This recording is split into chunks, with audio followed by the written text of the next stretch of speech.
Not everyone believed that protein was the genetic material. Brings us back to the puzzle. And a second piece. Frederick Griffith. I read about Frederick Griffith. He was really important, but I can't remember why. Frederick Griffith was a bacteriologist working in England in 1928. He was trying to produce a vaccine against pneumonia. He experimented with 2 different strains of the bacterium Streptococcus pneumoniae. Let's take a look at his experiment.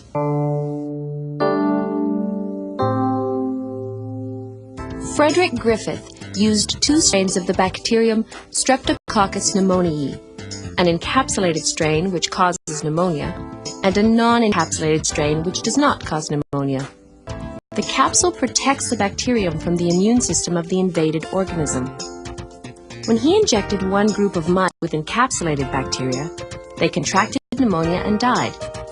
Griffith took blood samples from the dead mice and found live encapsulated bacteria in the samples. He injected a second group with non-encapsulated bacteria, which produced no infection, and the mice lived. Their blood samples revealed no live bacteria.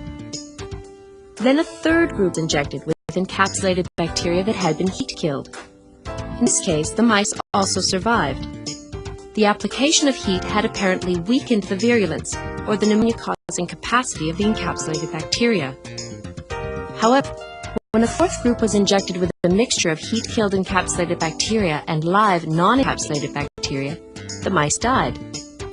Individually, the heat-killed encapsulated bacteria and the live non-encapsulated bacteria would not infect the mice, but in combination, they killed the animals.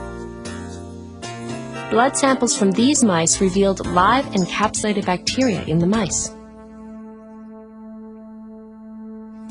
What conclusions do you think Griffith made from these results?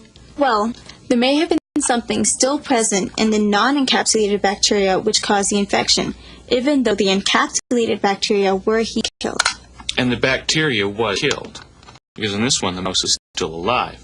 But the mouse that was infected with the non-heat-killed encapsulated bacteria is quite dead.